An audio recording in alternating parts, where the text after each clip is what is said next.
घटना चक्र में आपका बहुत बहुत स्वागत है। सबसे पहले आज का एजेंडा। देश के अहम मंत्रालयों की जासूसी के पीछे किसका हाथ? बड़ा सवाल। क्या कारपोरेट जगत में शीत युद्ध के कारण हो रही है केंद्र सरकार के अहम मंत्रालयों की जासूसी? और क्या नीतीश कुमार बन पाएंगे बिहार के केजरीवाल?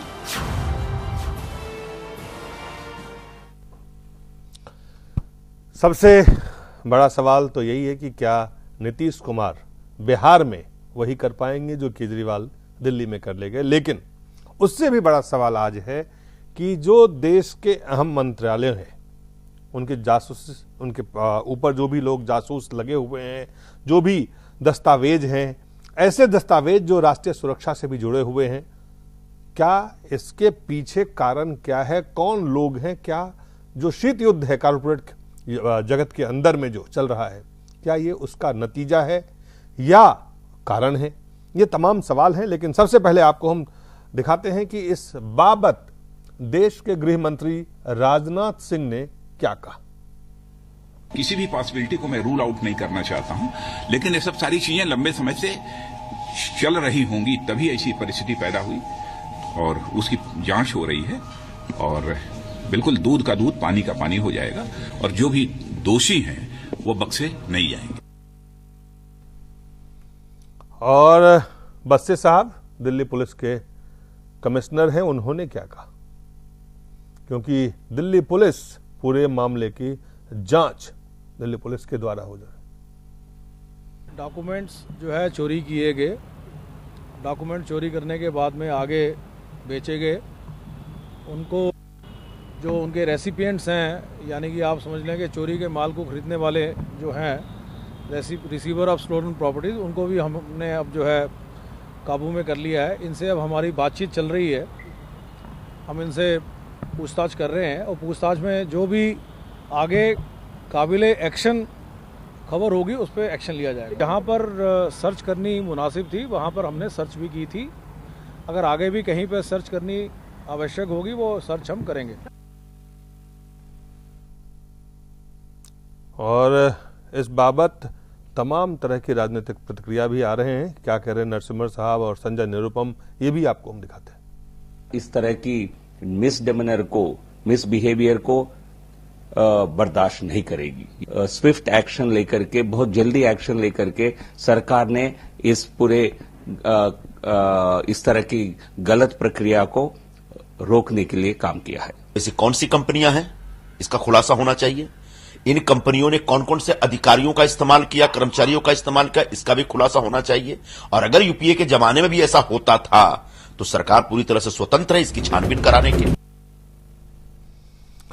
और पेट्रोलियम मंत्री धर्मेंद्र प्रधान ने क्या कहा वो भी आप देख लें।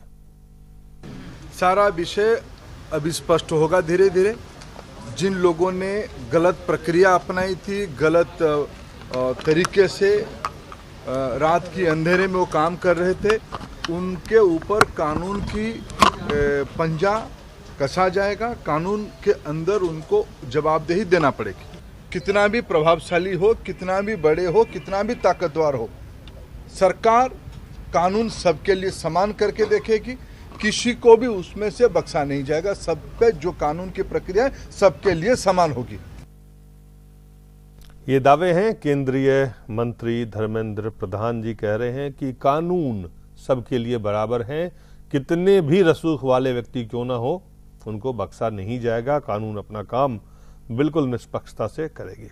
ये सवाल है। लेकिन इससे बड़ा सवाल है कि आखिर इसके पीछे ये क्या यूपीए के ज़माने से हो रहा है, क्या अभी इसकी शुरुआत हुई है, क्या ये चलते रह रहा है?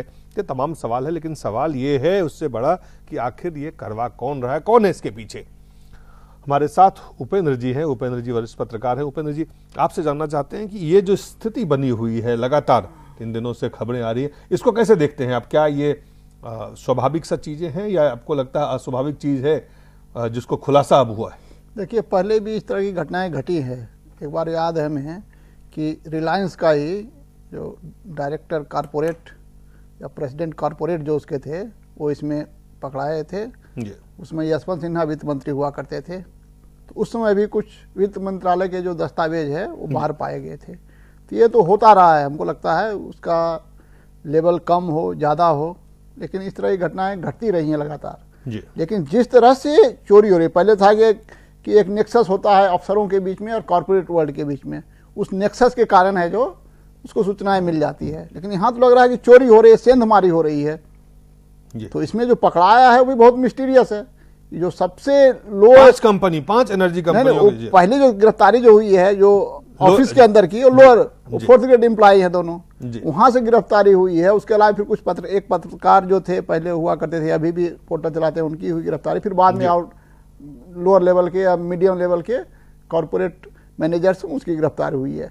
लेकिन हमको लगता है कि इसके पीछे बहुत कुछ जो वाइटल है वो अभी भी हमारे सामने नहीं आ रहा है।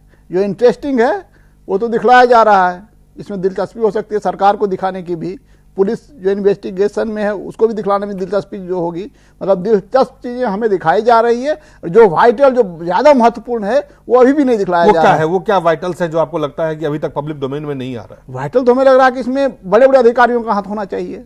कोई बड़े अधिकारी का नहीं आ रहा है। जो टॉप जो कॉर्पोरेट है उसका हाथ होना चाहिए, वो कोई सामने नहीं आ रहा है।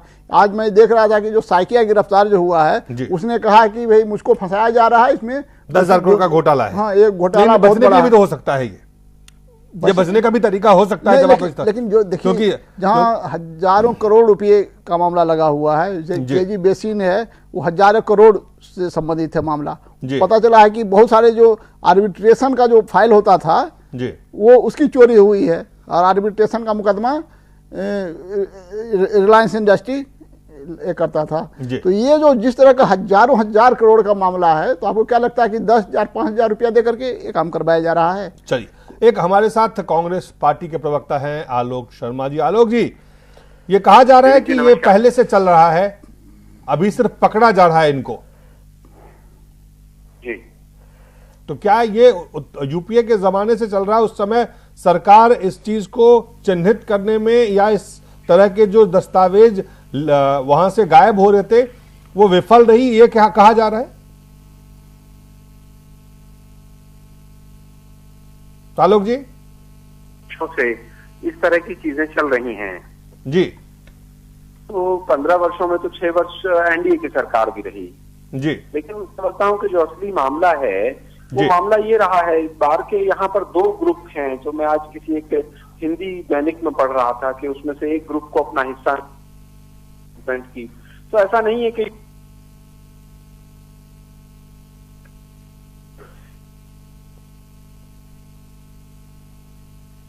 आलोक जी से हमारा उनकी आवाज कुछ तकनीकी दिक्कत के कारण नहीं हम सुन पा रहे हैं, लेकिन जो बात वो कह रहे हैं कि 2 ग्रुप है या कई ग्रुप्स हैं, या क्या, मेरा जो सवाल है कि क्या जो शीत युद्ध है, क्योंकि जिस तरह के क्रोनी कैपिटलिज्म देश में पैदा हुआ है कि तमाम चीजें सरकारी और सरकार से जुड़े दस्तावेज, या क्या उसी का नतीजा है, या जो अंदर जो उनके बीच की आपस लड़ाई है उसके कारण ही खुलासा हुआ है? ये आपस के बीच की भी लड़ाई हो सकती है, या जो उसमें जो इन्वॉल्व लोग हैं उन लोगों की आपसी लड़ाई का भी हो सकता है कि जो इन्वॉल्व लोग हैं तो उनको काम कर रहे हैं, पैसे चाहिए, किसी को हो सकता है पैसे नहीं मिले होंगे पूरे, जितना वो हिस्सा मांग रहा उतना नहीं मिला होगा, तो कहीं न कहीं कंट्राडिक्शन तो है, और उस कंट्राडिक्शन के कारण ही ये खुलासा हुआ है। या तो 2 ग्रुप का कंट्राडिक्शन होगा, तो एक ग्रुप वाले ने जो दूसरे ग्रुप का जो नेटवर्क है उस पर हमला किया, तो कॉर्पोरेट वारफेयर है, उसका भी एक हिस्सा हो सकता है। दूसरा हो सकता है कि जो लोग उसमें लगे हुए हैं उनमें आपस में विवाद हो गया होगा, उस विवाद में किसी ने उसको प्रतिष्ठा का विषय बना दिया होगा। और आपको क्या लगता है, यहां से ये सिर्फ जो नीचे लेवल के अधिकारी और या जो सरकारी कर्मचारी है उन तक ही रहेगा, या जहां तक जो लोग हैं इसके जो रियल बेनिफिशियरी हैं इन तमाम चीजों को, वहां तक भी पुलिस जो है वहां पे? देखिए, इस पर पूरा का पूरा निर्भर करता है कि जो हमारे रूलर्स हैं जी, हमारे जो शासक हैं वो क्या चाहते हैं इस तरह के मामलों में। क्योंकि जिस तरह से बाजार में जिस तरह से लुढ़का है बाजार, उसको देखें तो ऐसा लगता है कि एक ऐसी जासूसी कांड को लेके बाजार इस तरह से नीचे जाए तो सवाल मन में खड़ा होना स्वाभाविक है। तो अब ये बहुत कुछ निर्भर करता है प्रधानमंत्री पर और गृह मंत्री पर, क्योंकि दिल्ली पुलिस है जो गृह मंत्रालय के अंदर आता है। अभी तक तो राजनाथ सिंह ने यही कहा है कि दोषियों को हम सजा देंगे, किसी को नहीं बख्शेंगे। तो हमें उम्मीद करनी चाहिए कि सरकार आए करेगी, लेकिन इस उम्मीद के साथ साथ शक भी होता है, क्योंकि पहले भी और इस तरह कुछ घटनाएं घटी थी। यशवंत सिन्हा जब वित्त मंत्री थे तो उसमें भी आया था, उसमें मामले को रफा दफा कर दिया गया, कुछ किया नहीं गया, वही मामला आगे नहीं गया। जब बड़े लोग फंसने लगते हैं तो फिर मामला को जो है इन्वेस्टिगेशन को दबाने की कोशिश की जाती है। जब तक 4th ग्रेड 3rd ग्रेड यहाँ के लोग आ रहे हैं, शिकंजे में फंस रहे हैं, तब तो आप हावी होते रहिए, अपनी पब्लिसिटी करवाते रहिए कि हम बहुत अच्छा करें, कर रहे हैं। जब टॉप फंसना शुरू हो जाता है तो आपको लगता है कि सिस्टम क्रैश कर जाएगी जी। तो वो जब सिस्टम जो चला रहे हैं लोग वो फंसने लगते हैं। तो इसीलिए जब तक ये हो नहीं जाए तो हमें नहीं लगता है कि ये बहुत घटनाएं घटती हैं, न्यूज बनती है, खबरें बनती है, हल्ला होता है, हंगामा होता है, फिर बाद में कुछ नहीं निकलता है। तो ये तो हमारे इन्वेस्टिगेशन सिस्टम और इन्वेस्टिगेशन के साथ जो प्रोसिक्यूशन होता है, जो अपराधी है, सबसे बड़ी बात है कि क्या सरकार में इस तरह की इच्छा शक्ति जो सरकार चला रहे हैं, क्या वो पहुंचना चाहती है इसके तह तक कि कौन इसके पीछे हैं, कौन रियल बेनिफिशियरी हैं, किन्होंने फायदा अपने निजी या व्यापारिक फायदे के लिए जो सरकारी दस्तावेज हैं, जो देश के रक्षा और सुरक्षा से जुड़े हुए दस्तावेज भी हैं उसमें शामिल, ये तमाम चीजों के पीछे आखिर कौन लोग हैं, क्या असली लोगों तक हम पहुंच पाएंगे, एक ये सवाल है। हालांकि दिल्ली जो गृह मंत्री ने दावा किया है कि कोई भी हो कोई बख्शा नहीं जाएगा, और जो उन्होंने कहा है कि दूध का दूध पानी का पानी होगा, हम इंतजार करेंगे। लेकिन पहले एक छोटा सा लेते हैं एक ब्रेक।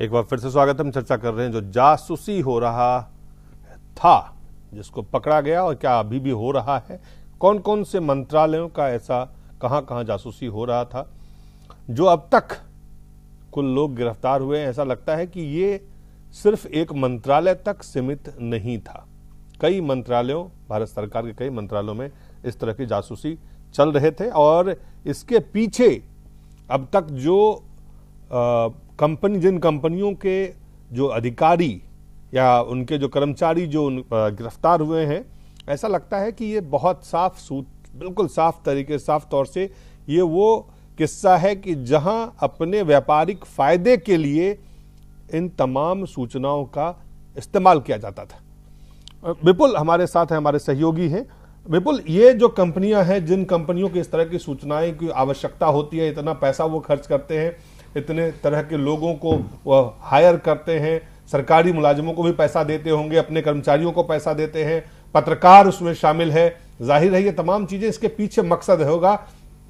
तो क्या आपको लगता है, क्या आखिर इसके पीछे मकसद क्या नजर आ रहा है अभी तक जो चीजें हुई है? बड़ा मुनाफा। आप ये देखिए, जो दस्तावेज मिले हैं उसके अंदर जो है बजट के कुछ दस्तावेज हैं। अब मान लीजिए कि श्रीलंका के साथ जो 4 फरवरी को जो गुप्त दस्तावेज हैं, वहां पर तेल खोज को लेकर के क्या कुछ सरकार वहां प्राइस कर सकती है। अगर ये पहले से ही किसी कॉर्पोरेट को पता हो और वहां पे अगर वो बिडिंग के लिए जो शर्तें हैं उसको पहले से ही पूरा करके, आप सोचिए कि अगर हजारों करोड़ का फायदा हो सकता है। इसके अलावा मान लीजिए कि पेट्रोल डीजल की कीमतें कम करने का फैसला अगर सरकार लेती है, निश्चित रूप से डिकंट्रोल हो चुका है, लेकिन अभी भी कहीं ना कहीं सरकार के इशारे पर ही पेट्रोल डीजल की कीमतें कम होती है या बढ़ती हैं। और 2 दिन पहले ही अगर किसी ऑयल एक्सप्लोरेशन कंपनी को पता लग जाता है कि 2 दिन बाद कीमतें बढ़ने वाली है, वो पहले ही अगर 1000 करोड़ लीटर या 1000 लीटर अगर रखती, तो आप सोचिए कितने करोड़ों का फायदा कंपनी को हो सकता है। तो एक बड़ा गेम है। निश्चित रूप से जो सूचनाएं, छोटी छोटी जो सूचनाएं, खासतौर से जो ऊर्जा के क्षेत्र में वहां पर ये सूचनाएं बहुत मायने रखती हैं, क्योंकि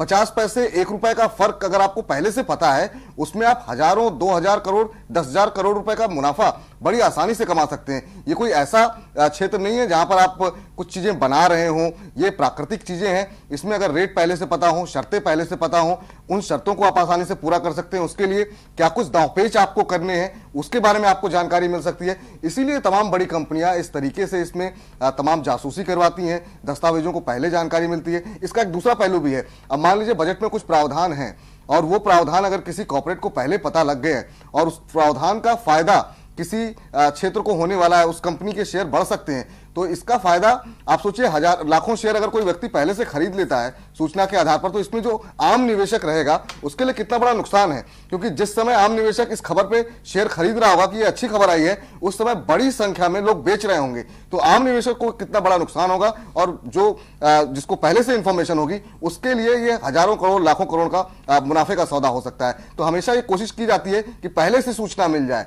तो ये जो बाजार इससे गिरने की, बाजार में ये अफरा तफरी क्यों है? बाजार में अफरा तफरी के 2-3 बड़े कारण हैं। एक तो जिस तरीके से अब जांच बढ़ रही है, रिलायंस के शैलेश सक्सेना को गिरफ्तार किया गया है, इससे पहले भी एक बार शक की सुई घूम चुकी है रिलायंस के ऊपर। तो निश्चित रूप से अगर जांच बढ़ेगी, खातों की जांच होगी, तो ये रिलायंस के लिए अच्छी बात है। तेल गैस इंडेक्स में बड़ी गिरावट देखने को मिली है 2% के आसपास। अब डर इस बात का है कि अगर इसी तरीके से जांच का दायरा बढ़ता गया और भी लिस्टेड कंपनियां, क्योंकि जितनी भी जो कंपनियां सामने आ रही हैं वो सारी की सारी लिस्टेड हैं, शेयर बाजार में वो कामकाज कर रही हैं, Cairns India, Reliance Industries Limited, इसके अलावा जो छोटे भाई की कंपनी एडीएजी ग्रुप के समूह के लोगों को भी गिरफ्तार किया गया है, एसआर, ये तमाम वो कंपनियां जो लिस्टेड कंपनियां हैं। तो तेल गैस इंडेक्स में जो अगर हम शुक्रवार की गिरावट देखें, सबसे बड़ी गिरावट का जो भागीदार रहा है वो तेल गैस इंडेक्स में करीब 2%, 2.25% से ज्यादा की गिरावट देखने को मिली है, और बाजार का दिग्गज रिलायंस माना जाता है, इस वजह से पैनिक है। दूसरा, बाजार के जानकार एक बात और कह रहे हैं कि अगर मान लीजिए इसको लेके हंगामा होता और बजट सत्र में कई सारे पेंडिंग बिल हैं, और बाजार में जो तेजी थी वो इस वजह से थी कि हो सकता है कि इस बजट सत्र के दौरान एक तो कुछ अच्छी बातों की घोषणा हो सकती है, दूसरा तमाम राज्यसभा में कुछ पेंडिंग बिल पास हो सकते हैं जो ऑर्डिनेंस के रूप में है। और अगर ये हंगामा बढ़ता है, बजट सत्र प्रभावित होता है, तो ये बाजार के लिए और बुरी खबर होगी। जो लोग कह रहे थे अब सेंसेक्स 30,000 हो जाएगा बजट के दौरान, उस पर भी अब सवालिया निशान है अगर परतें कुछ और खुलती हैं तो। क्योंकि जो निवेशक है या जो बड़े एफआईज जिन्होंने शेयर खरीदे हुए हैं, वो इस तरह के माहौल में रिस्क लेना नहीं चाहेंगे। वो फटाफट ऐसी कंपनियों जहां पे कहीं कोई शक हो, कहीं गुंजाइश हो कि कहीं और जांच हो सकती है, वो निश्चित रूप से उस शेयरों से बाहर निकलना चाहेंगे। तो इसका दबाव मुनाफा वसूली कहिए या फिर पैनिक की सिचुएशन भी हो सकती है। अब देखते हैं कि अब आगे किस तरीके से परतें खुलती हैं। और कुल मिलाकर के ये जो कंपनियां हैं, जिन कंपनियों के ऊपर अब तक जो जिनके लोग गिरफ्तार हुए हैं और जो पूरी इस वक्त के जो जानकारी अवेलेबल है, उसके पीछे लगता है कि क्या इसके पीछे जो कॉरपोरेट के जगत में जो अंदरूनी जो उनके बीच में झगड़ा है, वो जो शीत युद्ध है, उसके पीछे भी वो भी कारण हो सकता है इस तमाम तरह के जो जासूसी का?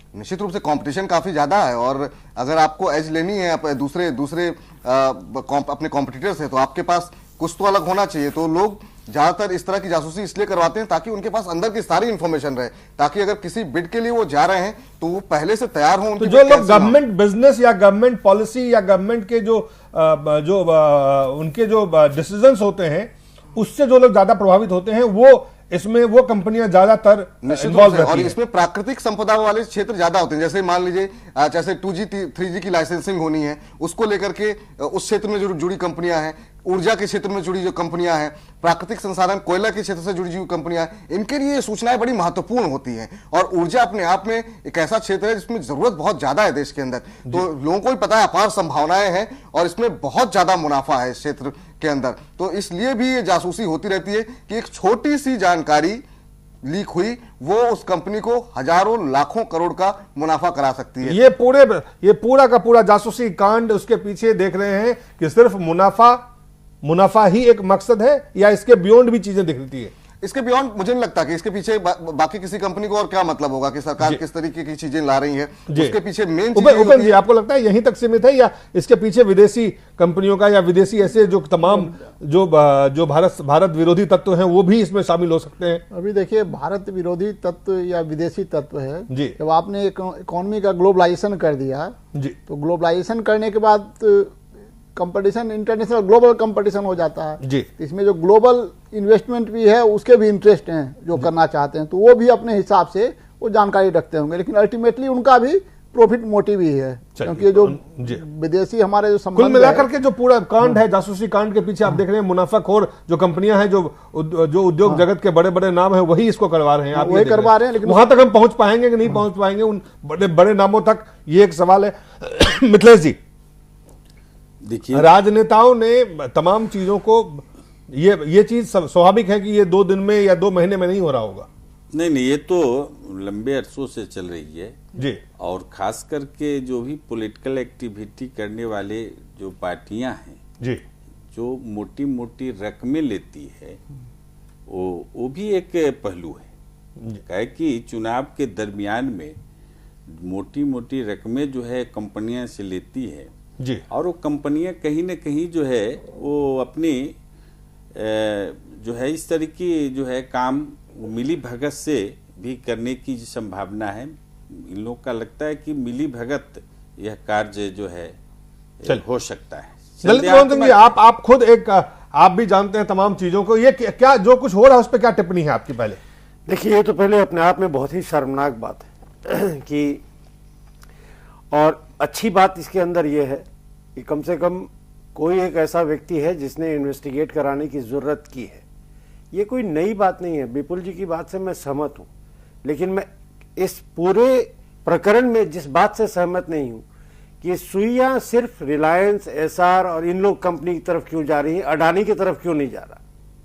ये कॉर्पोरेट वॉर का आप ये इट्स 100% कॉर्पोरेट वॉर का, और ये पूरा ये जो शीत युद्ध है अंदर में उद्योगिक घराने में, उसका नतीजा है, उसका नतीजा है या उसका परिणाम, उसका कारण है। एक तरफ आप ये देख लीजिए कि मिथिलेश जी हो, चाहे विपुल जी हो या आप हो, आप लोन लेने जाइए, if you are a defaulter तो bank will not fund you, but there has to be some good reason कि why Adani is being funded by 66,000 crore जी, और उसका कहीं नाम नहीं है। क्या अडानी को इससे बेनिफिट नहीं हो रहा? ये जासूसी प्रकरण में आप कह रहे हैं कि उसमें सुई जहां जहां आपको लगता है इन्वेस्टिगेशन नहीं पहुंचेगा, वहां नहीं पहुंच सकता है, इसका सुई कहीं भी नहीं जा सकता। ये अल्टीमेटली डाई डाउन करेगा। आपने बहुत अच्छी बात कही है अभी, ये डाई डाउन करेगा, इसका पॉलिटिकलाइजेशन हो जाएगा। आप देख लीजिएगा आने वाले 6 महीने के अंदर में जी, और ये सारी प्रक्रिया टाई टाई फिस होकर उड़ जाएगी। इसमें एक बात तो है दिलीप जी, जो एक नेक्सस बना हुआ है कुछ मीडिया के लोगों का और कॉर्पोरेट का और राजनेताओं का, ये अच्छी स्थिति नहीं है, क्योंकि आप लगातार देखें एक नहीं कई मामले इस तरह के आए हैं। इससे पहले भी कुछ मामले इस तरह के थे जहां पर कुछ पत्रकार भी थे, कुछ आप राडिया टेप की बात कर रहे हैं जी, बिल्कुल, कि वो यहाँ पर भी मामला वही है, कुछ पत्रकार इसमें भी सामने आए। तो ये जो एक नेक्सस बना हुआ है कुछ लोगों को फायदा पहुंचाने के लिए, पॉलिटिकल पार्टीज, तो ये जो ललित मोहन जी कह रहे हैं और आप कह रहे हैं कि ये नेक्सस टूटने वाला नहीं है, नहीं ये तोड़ने की किसी में हिम्मत नहीं है। ये नेक्सस टूटेगा, लेकिन दिक्कत ये है कि दूसरी सरकार आएगी तो उसका नेक्सस काम करेगा, ये सरकार है तो इनका नेक्सस काम करेगा। यही बात विपुल जी को कह रहा हूं कि 1975 से ये नेक्सस काम कर रहा है। क्या ये सरकार और इसके पदाधिकारी सोए हुए थे? 1972 तक का चुनाव एक आम नेता लड़ने जाता था, 7,000 रुपए में चुनाव लड़ता था। आज विधानसभा का चुनाव करोड़ में नहीं लड़ पा रहा है जी। कहां से तो पैसे आप इसको फिर इसका सियासी कर्म जो असल में आपको लगता है कि छोटे छोटे लोग पकड़े जाएंगे, कुछ लोगों को बस वही होगा, वहीं तक ये चीजें रहेंगी। अब रिलायंस इंडस्ट्रीज को आप छोटे तो नहीं कह सकते हैं। नहीं सर जी, मैं रिलायंस इंडस्ट्री को छोटा नहीं कह रहा हूँ, लेकिन क्या सक्सेना की औकात थी, क्या सक्सेना की औकात थी कि वो स्पिनच कराता बिना रिलायंस के मालिक के जाने? क्यों नहीं आप धर ले रहे हैं ऊपर? हाँ, क्यों नहीं टोनी को पकड़ ले रहे हैं आप? क्यों नहीं बाला को धर ले रहे हैं? एक ही कंपनी क्यों 5 कंपनियां अभी तक नाम आई है? हम तो सर ये तो पांचों की बात कर रहे हैं। क्यों, क्या अडानी नहीं है गैस एंड ऑयल इंडस्ट्री में? क्या अडानी नहीं है पावर सेक्टर में? क्यों नहीं धर रहे आप उसको? आप नहीं धरेंगे उसको? नहीं धरेंगे या अभी इन्वेस्टिगेशन नहीं पहुंचा है? आप इन्वेस्टिगेशन सर अगर जो रिलायंस तक पहुंच गया तो अडानी तक भी पहुंचा होगा, लेकिन अडानी जी कहीं है अभी से खारिज कर देना भी ठीक नहीं है, क्योंकि 12 हर रोज नया डेवलपमेंट हो रहा है और अभी हो सकता है कि आगे और नाम हो। लेकिन जैसा इन्होंने कहा कि अडानी क्या नहीं है, जितने बड़े लेवल पे ये कंपनियां, जिन कंपनियों की मैं बात कर रहा हूं, उस लेवल पे अगर अडानी देखें तो बहुत छोटा हिस्सा है अडानी का। अगर आप केन इंडिया के मुकाबले तुलना करेंगे, अगर आप रिलायंस के साथ तुलना करेंगे, अगर आप एसआर से तुलना करेंगे, तो अडानी इस क्षेत्र के अंदर बहुत छोटा खिलाड़ी है। ये बड़े खिलाड़ी हैं इस क्षेत्र के अंदर। तो जब यहां तक पहुंची है तो निश्चित रूप से तो जब बड़े खिलाड़ियों तक हाथ पहुंचा है तो असली जो बेनिफिशियरी है वहां तक हम पहुंचते हुए देख सकते हैं, आप ये कह रहे हैं? बिल्कुल बिल्कुल, हो सकता है, यही कारण है बाजार में जो अफरा तफड़ी है उसके पीछे वही कारण है। बिल्कुल, कि कहीं अगर ऐसा हुआ तो और कहीं कुछ जांच होती है और कुछ बड़े नाम अगर इसमें शामिल होते हैं तो निश्चित रूप से उस कंपनी के लिए मुश्किल हो जाएगी। अगर उस कंपनी के लिए मुश्किल होगी तो निश्चित रूप से जो उसके शेयर होल्डर्स हैं, चाहे वो विदेशी निवेशक हो या घरेलू निवेशक,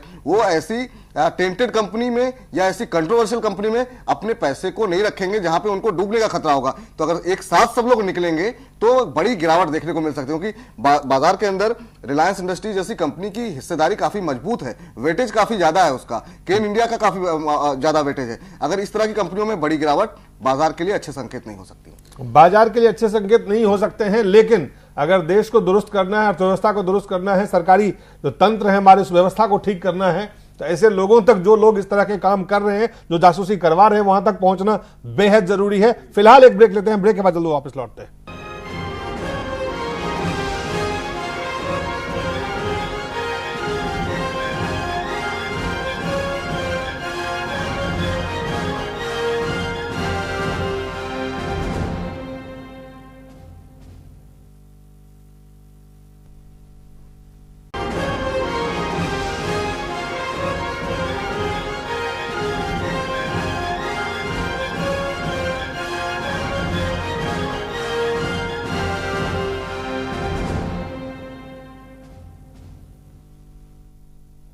तो एक तरफ हम चर्चा कर रहे थे जासूसी कांड जो कुछ हो रहा है, क्या जितने भी उद्योग जगत के जो असल में मुख्य रूप से जो बेनिफिशियरी है, जिनको मुनाफा में असल में मिलता है, क्या उन तक सरकार या कानून के हाथ पहुंच पाएंगे? ये सवाल है, इसके लिए इंतजार रहेगा। लेकिन उससे हम अगला सवाल पे चलते हैं कि बिहार में क्या केजरीवाल के तरह दिल्ली में नीतीश कुमार चमत्कार कर पाएंगे?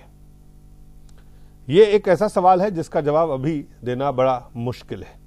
लेकिन जो सबसे अहम सवाल है उससे भी ज्यादा कि क्या वो माहौल बिहार में है, और क्या लालू प्रसाद यादव के साथ रहते हुए, कांग्रेस के साथ रहते हुए नीतीश केजरीवाल के तरह बिहार में मोदी के रथ को रोक पाएंगे, उस तरह की जीत हासिल कर पाएंगे? उपेंद्र जी, आपसे शुरुआत करते हैं। Can Nitish do a Kejriwal in Bihar?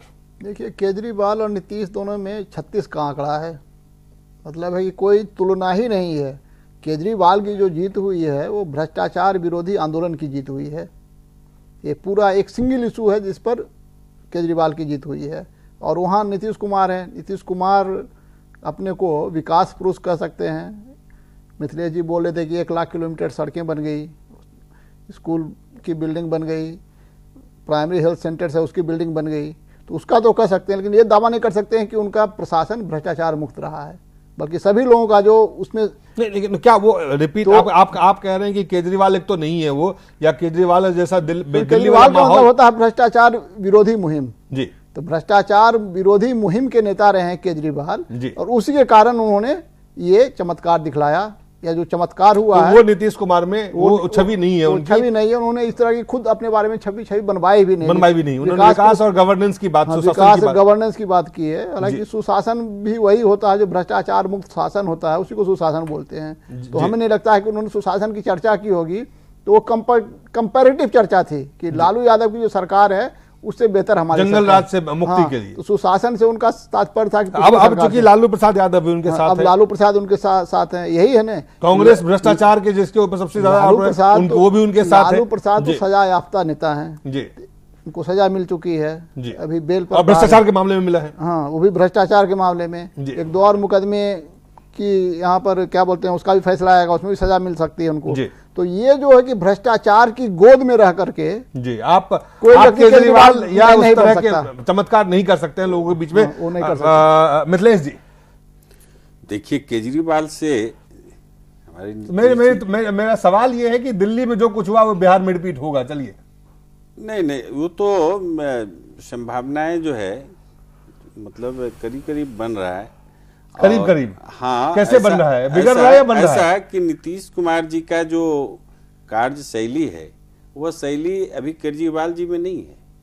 Kejriwal ji तो अभी आए हैं, बहुत कम समय हुआ है उनको जी, लेकिन नीतीश कुमार जी ने जी जो बिहार में जाने से भी लोग घबराते थे जी, आज वो जिनके बिहार में इसको ऐसे कहिए, जिस बिहार में जिनके बिहार में आप उसको दुरुस्त करिए, जिस बिहार में नहीं, जिस समय के बिहार में लोग जाने से घबराते थे, आप उसको साफ करिए। आज जो है आज वो बिहार एक वास्तविक में आत्मविश्वास पैदा करने का काम जी वह नीतीश कुमार जी ने किया है।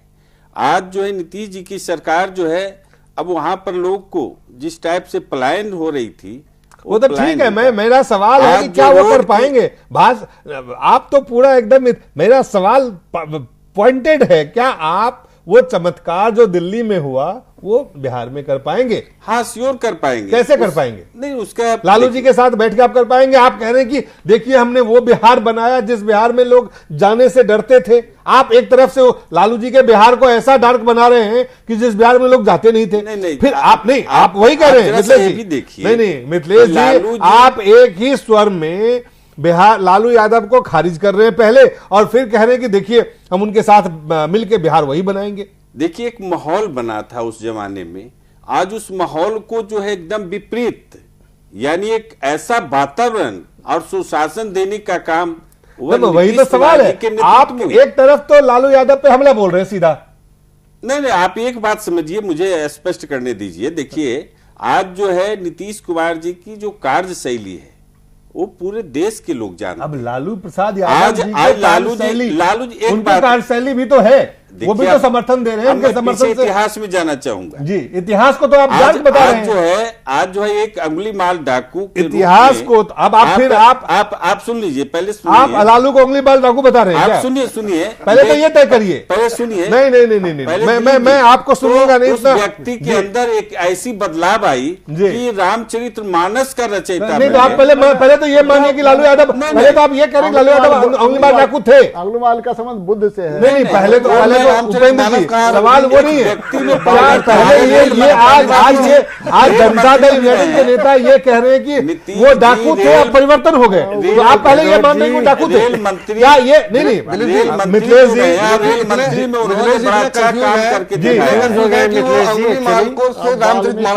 आप सोच सकते हैं कि वो अपनी बातों को ना तो वो कन्विंस है और इतने ज्यादा कंफ्यूज होगा कि अंगुली माल डाकू से उन्होंने कहा कि वो रामचरित उनको समझ। असल बात यह है कि अगर जेडीयू के नेता को समझ में नहीं आ रहा है तो जेडीयू के कार्यकर्ता को क्या समझ में आएगा और मतदाता को क्या समझ में आएगा? नहीं, आज बिहार में आज लालू जी जो कुछ दिल्ली में हुआ, क्या बिहार में कुछ ऐसा लगता है आपको होने की संभावना सर भी है? आपका बड़ा सीधा सवाल है और सीधे से सवाल का सीधा सा जवाब है। बिहार की जनता दिल्ली की जनता जितना समझदार नहीं है।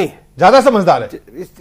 इनके सामने कुछ नहीं है। दिल्ली से ज्यादा समझदार है। दिल्ली की जनता इतनी समझदार है जी कि झूठे वादों पर 3.5 लाख करोड़ के खर्च को बिना सोचे समझे वोट करके केजरीवाल को बनाया। अगर जो वही पैटर्न पर बिहार जा रहा है तो बिहार के लोगों को तो गंगा जी में छलांग मार के ऐसे ही जान दे देना चाहिए। मिथिलेश भाई की बात का जवाब देता हूं जी। सुशासन फुशासन ये सब कागजी बातें। बिहार में जिस नीतीश कुमार ने सत्ता को छोड़ा, मांझी को आगे किया, किस लिए किया था भाई? इसलिए कि तू नरेंद्र मोदी के सामने नहीं खड़ा हो सकता था जी। आज का नरेंद्र मोदी बदल के सुशील मोदी हो गया प्रधानमंत्री की तू खड़ा होने के लिए इतना बेचैन भारत हुआ है जी। पहली सवाल। दूसरी बात, बिहार एक ऐसे दौर में है जहां संक्रमण हो रहा है राजनीति का। राजनीति इतने खंड में टूट चुका है कि अब ट्रायंगल आप खोजने जाएंगे पॉलिटिक्स का तो नहीं मिलेगा आपको वहां। अभी वहां क्या हो गया है? लालू यादव, नीतीश कुमार, इंक्लूडिंग मेरी पार्टी कांग्रेस पार्टी, सब इकट्ठे जमा हो गए हैं किसके खिलाफ लड़ने के लिए? तो बीजेपी के खिलाफ। Where is the third angle? किसको चिंता है? न बीजेपी को चिंता है बिहार की, न नीतीश और लालू को चिंता है। सबसे पहला बिगुल किसने फूका नीतीश के नॉमिनी के खिलाफ? बाबू अनंत सिंह ने। बिहार के कर्ता धरता है वो। आपका क्या मानना है? मेरा बहुत सिंपल मानना है कि बिहार को तीसरा विकल्प खोज के निकालना पड़ेगा 6 महीने के अंदर में। वो तीसरा विकल्प कौन हो सकता है बिहार? कोई भी हो सकता है, कोई भी होगा। लेकिन आप लिख लीजिए मेरी बात कि न वहां भाजपा सरकार बना पाएगी और न मिथिलेश जी की पार्टी बना पाएगी। इनकी तो जो दुर्दशा होगी जी, वो इनको चुनाव में पता लग जाएगा। लालू जी के साथ एक ही चीज आज की तारीख में लागू है कि जेही जेही चरण दे ही हनुमंता से ही पताल जा ही तुरंता। अगर जो नीतीश जी को लालू जी के खिलाफ राजनीति करना था तो जाके पैर पकड़ के मिलने की आवश्यकता नहीं थी सरकार में आने के लिए। क्या जरूरत है लालू का पैर पकड़ने का? जी। किस मोरल की बात करते हैं नीतीश कुमार? चलिए, किस मॉरल की बात करते हैं, किस नैतिकता की बात करते हैं? विपुल, बहुत कम शब्दों में एक छोटा, यहां पे दिल्ली में हमने देखा काफी युवा बड़ी संख्या में वहां पे नीतीश कुमार के साथ जुड़े, सॉरी दिल्ली में केजरीवाल के साथ जुड़े, क्या बिहार में नीतीश कुमार के साथ युवा जुड़ सकते हैं? युवा जुड़े ना जुड़े, लेकिन बिहार की स्थिति दिल्ली से बिल्कुल अलग है, क्योंकि अगर हम देखें जो आपने सवाल किया, स्थिति अलग है, लेकिन सवाल वही है कि केजरीवाल के तर्ज पे क्या बिहार में नीतीश कमाल कर पाएंगे? नहीं कर पाएंगे। कारण है उसके पीछे कि अभी हम लोग एक फैक्टर को इग्नोर कर रहे हैं। जीतन राम मांझी भले ही सरकार से बाहर हो गए हों, 38 सीटें ऐसी हैं जो कि महादलित या दलित के हिस्से वाली जहां दबदबा रहा है, उसमें से करीब 21-22 सीटें जो है वो जेडीयू के पास हैं और 16-17 सीटें बीजेपी के पास हैं। मांझी के इस्तीफा और जिस तरीके से उन्होंने अपने आप को बार बार महादलित और अपने ऊपर कहा गया अत्याचार हो रहा है, बहुत बड़ा फैक्टर होंगे वो। और इन सीटों पर बीजेपी को एज हो सकता है, क्योंकि बीजेपी ये चाहेगी, बीजेपी की 32 वोट बैंक दिल्ली के जो आप तुलना कर रहे हैं, बीजेपी का वोट बैंक नहीं गिरा विधानसभा, पिछले विधानसभा चुनाव के मुकाबले उनका वोट बैंक नहीं गिरा, लेकिन सीटें 3 रह गई। तो बीजेपी चाहेंगे कि इस तरह के और फैक्टर्स हो कि अगर कम परसेंटेज भी वोट उसे मिलता है, सीटें उसके पास ज्यादा हो। अगर हम केंद्र की बात करें तो भी 31-32% में केंद्र में बड़ी सीटें लेकर के आई, क्योंकि कई जगहों पे मुकाबला कई कोणीय था, तो वहां पर भी अगर कई कोणीय होता है तो इसका फायदा बीजेपी को मिलेगा, जेडीयू को मिलना थोड़ा मुश्किल लग रहा है। चलिए, मुश्किल लग रहा है और हम बात करेंगे छोटे से ब्रेक के बाद, इस चर्चा को आगे बढ़ाएंगे, जल्द ही वापस लौटते हैं।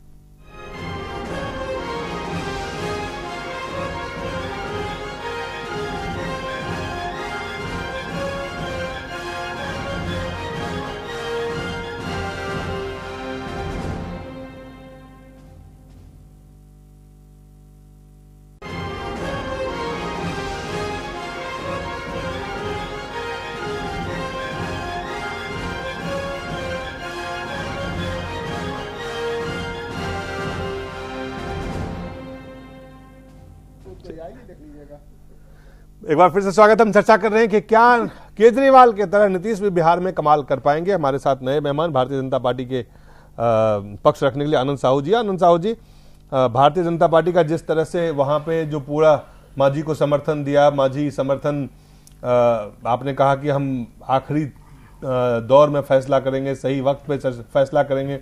19 तारीख को आपने फैसला किया, 20 तारीख को उन्होंने बहुमत से साबित करने से पहले इस्तीफा दे दिया। इस्तीफा देने के बाद नीतीश कुमार मुख्यमंत्री बन गए। अब तमाम चीजें हो गए, इसके बाद भी आपको क्या लगता है कि भारतीय जनता पार्टी के लिए नीतीश कुमार अब चुनौती बन जाएंगे जिस तरह से अरविंद केजरीवाल दिल्ली में बने? बिल्कुल नहीं दिलीप जी, देखिए सबसे पहली गलती उन्होंने किया कि भारतीय जनता पार्टी के खिलाफ उन्होंने अपनी आवाज बुलंद किया। जो भारतीय जनता पार्टी उनको सत्ता, यही काम केजरीवाल ने किया दिल्ली में। नहीं, केजरीवाल देखिए यहाँ हम कह सकते हैं कि शायद कहीं ना कहीं जिस प्रकार के हमारे केंद्रीय नेतृत्व ने कहा वो सारे फैक्टर रहा होगा। ये केजरीवाल की जीत नहीं, बल्कि कहीं ना कहीं हमारे जो कहा हमारे नेताओं ने उसकी भूल कहीं हुई होगी। ये केजरीवाल तो जब पिछले 15-20 दिन जब चुनाव से पूर्व जब आया था, जो भी सर्वे था, तब कहीं भारतीय जनता पार्टी की सरकार बनते हुए दिखाया जा रहा था और पूरे प्रदेश में दिल्ली में ऐसा लग रहा था कि भारतीय जनता पार्टी की सरकार बन रही है। नहीं, वो तो मैं सर्वे की बात मैं कह रहा हूं, जो हाल आपका केजरीवाल ने दिल्ली में किया वही हाल नीतीश करने वाले हैं बिहार में। बिल्कुल नहीं, मैं बता रहा हूँ क्या डिफरेंस, क्यों नहीं? वहाँ पे आपके कौन नेता है आपके वहाँ पे? सारे नेता है हमारे। जैसे दिल्ली में आपके पास नेता नहीं, वहाँ पे नेता नहीं है। जैसे हरियाणा में प्रधानमंत्री का चेहरा लेकर आएंगे, मुख्यमंत्री का घोषणा नहीं किया था, वही बिहार में करने जा रहे हैं क्या? नीतीश कुमार और नरेंद्र मोदी आमने सामने होंगे। 3 राज्यों में हमने जिस प्रकार से चुनाव लड़ा, वही मैं कह रहा हूं, हो सकता है पार्टी इसी नीति पर आगे बढ़ेगी वहां और भारी तो वहां लड़ाई जो है नीतीश कुमार और नरेंद्र मोदी के बीच में होनी है। फिर देखिए नीतीश कुमार गए हुए केस है, वो जो कह रहे हैं राजनीतिक रूप से जो व्यक्ति लालू जी का जंगल राज के बारे में खुलेआम विरोध कर करके वो अपना गला फाड़ लेते थे, आज वो लालू जी के साथ गठबंधन है। क्या मॉरल रह गया उनका? किस नीति और किस सिद्धांत के आधार पर वो जाएंगे जनता पर? और वही दलित समाज के जो पैरोकार बनते थे, वही दलित का वोट लेने के लिए उन्होंने जीतन राम मांझी को बैठाया। और जब जीतन राम मांझी ने वहां की जनता के जो मतलब उनके विकास की बात करने लगे या उनका पॉपुलैरिटी नीतीश कुमार से ज्यादा होने लगा, तब उनको जो राजनीतिक लोलुपता के कारण उनको नीचे उतारने के लिए ये सारा खेल सर, खेला मैं गया ललित जी, और नहीं तो 8-9 महीने में कौन सी तीर मार लेंगे अभी नीतीश कुमार जी। और इसीलिए नीतीश कुमार जी का खात्मा हो जाएगा। एक मिनट सुन लीजिए, मैं सहमत नहीं हूं। नीतीश ने बड़ा कैलकुलेटेड गेम खेला था। नरेंद्र मोदी के इमरजेंस से नीतीश का 17% अति पिछड़ा और बैकवर्ड वोट खसक के उसको पार्लियामेंट में उसके अगेंस्ट गया था, जिसपे उसने जीतन राम मांझी को आगे करके अपने वोट को कंसोलिडेट करने की कोशिश की। अब बैकफायर कर गया, वो बैकफायर किया। आज उसके साथ उस फ्रैक्चर्ड मैंडेट है नीतीश के पास। नीतीश जी और नरेंद्र मोदी की लड़ाई बिहार में नहीं होगी। आप आज के तारीख में ये टिप्पणी करना गलत होगा। आप कृपया 2-3 महीने रुक जाइए। मई जून तक आपको थर्ड पार्टी कोई ऐसा नजर आ जाएगा जिसकी लड़ाई होगी बीजेपी के साथ। नीतीश आपको कहीं सर्वे में नहीं नजर आएंगे। बीजेपी की सरकार बनेगी, मैं इसलिए कह रहा हूं वहां पे नीतीश के सामने कौन होगा? मांझी जी की पार्टी होगी। नीतीश के सामने कौन होगा वहां? आप थर्ड, मैंने आपसे कहा कि थर्ड एंगल अभी भी कौन नेता है वहां पे? केजरीवाल। मेरा सवाल इसीलिए है कि बिहार में जिस तरह से दिल्ली में केजरीवाल आए, मैंने पहले क्या कहा था दिलीप भाई कि दिल्ली की जनता को प्रणाम करता हूं। अगर जो ये कह देने मात्र से मेरे कि फ्री बिजली, फ्री वाईफाई, फ्री पानी, फ्री सब कुछ मिल गया, तो दिल्ली की जनता को मिल गया। देखिए, पूरा नहीं मानी। पटना में आज की तारीख की स्थिति क्या हो गई है राजनीति की? ये पेंडोरा बॉक्स है। घोषणा कर दो, सत्ता में आ जाओ, 5 साल देखेंगे क्या होगा। जी चलिए, अब चलिए करते रहिए आप 5 साल में बिजली पानी फ्री। जी नहीं, चलिए साहू जी अभी बोल रहे थे। चलिए आपके पास आते हैं उपेंद्र जी।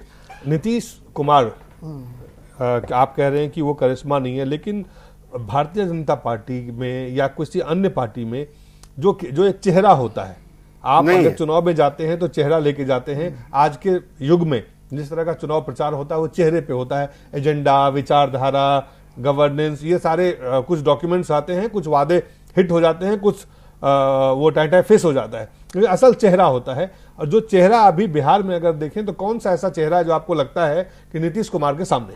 नीतीश कुमार के सामने तो वास्तव में बिहार में भी कोई दूसरा चेहरा नहीं। अगर कोई दूसरा चेहरा है तो जीतन राम मांझी का है नीतीश के सामने। एग्जैक्टली एग्री करता हूं मैं उपेंद्र जी आपकी बात। इसके अलावे कोई दूसरा चेहरा नहीं है।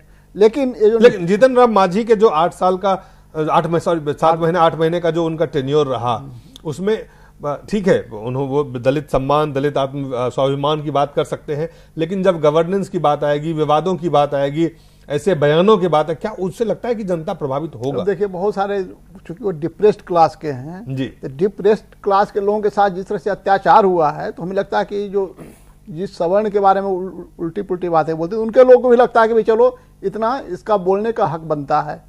हम लोगों ने इसके साथ बहुत ज़्यादा अत्याचार किया है, बहुत इसका दमन किया है, तो जिसका इतने ज़्यादा दमन हुआ है वो अगर थोड़ा पढ़ लिख करके कुछ ओवर रिएक्ट करता है तो उसके ओवर रिएक्शन को उतना बड़ा नहीं मानेगा। आप बोल सकते हैं। इसलिए मैं बोल रहा हूँ कि जीतन राम मांझी ने जो कहा है कुछ बातें, बहुत सारी बातें वो कही जो पाठ्य पुस्तकों में पढ़ाई जाती है। जो आर्यन इन्वेशन की बात कही है वो पाठ्य पुस्तकों में पढ़ाई जाती है, बच्चों को पढ़ाई जाती है, तो टेक्स्ट बुक से हटा दीजिए।